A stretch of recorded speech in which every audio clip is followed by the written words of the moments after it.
Before we continue, I'd just like to draw your attention to my revamped Patreon, where supporters can now receive a whole series of new benefits. Check out the link in the description box below.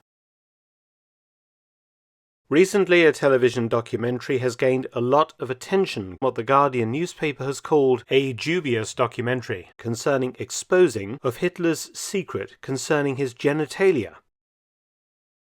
But fear not, this is not a further exposé of the Führer's alleged missing testicle or the size and shape of his little Führer. But my program does indeed involve balls, and Hitler's handling them in private.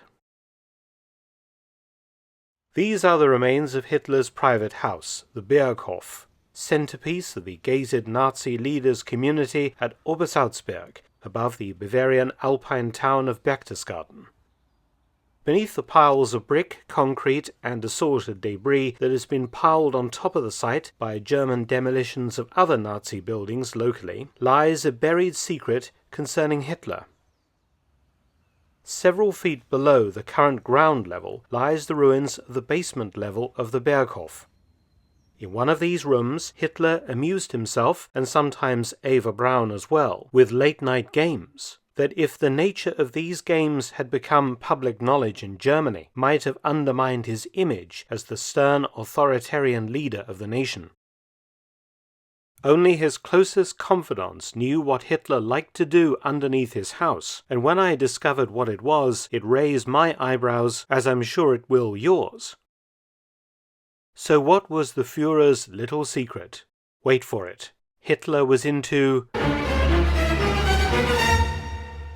bowling.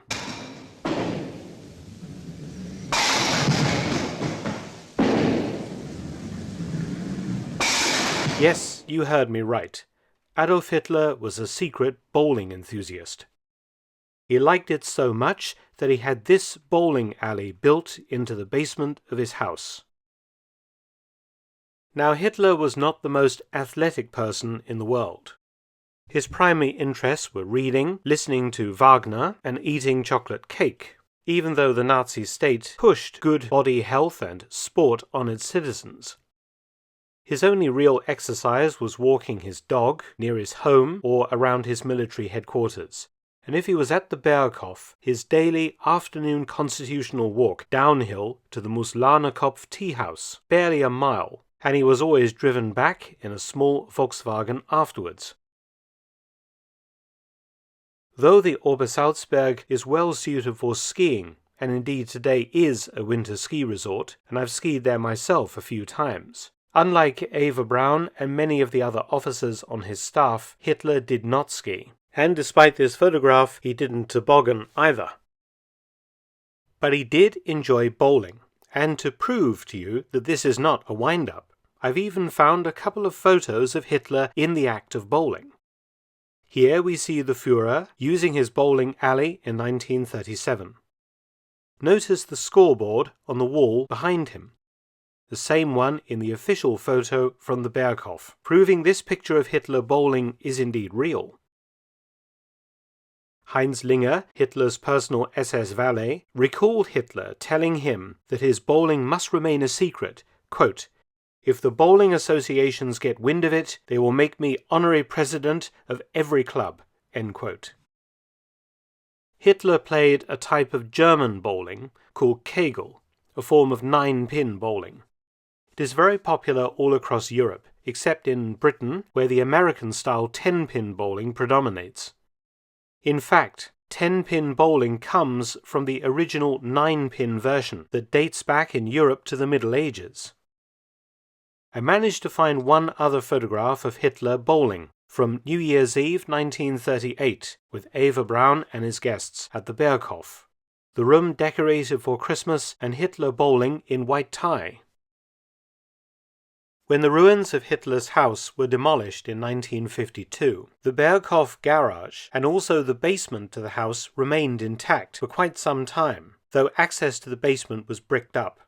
Later, as the German authorities progressively cleared Nazi-era buildings from the site, they deliberately piled the debris from those buildings on top of the Berghof site in order to bury the remains of the house. So down here, underneath all this rubble, indeed survives Hitler's 9-pin bowling alley, and also another room of some interest to Hitler. Adjacent to the bowling alley was a fully equipped gymnasium, and Hitler would sometimes exercise in company with some of his staff, though he seems to have limited himself, according to Heinz Linger, to using an expander, used to expand his chest, though how dedicated he was to using this implement we don't know. So my last question would be, was Hitler any good at bowling? Or did his companions let him win? What do you think? Many thanks for watching. Please subscribe and share, and also visit my audiobook channel, War Stories with Mark Felton. You can also help to support both of my channels at PayPal and Patreon. Details in the description box below.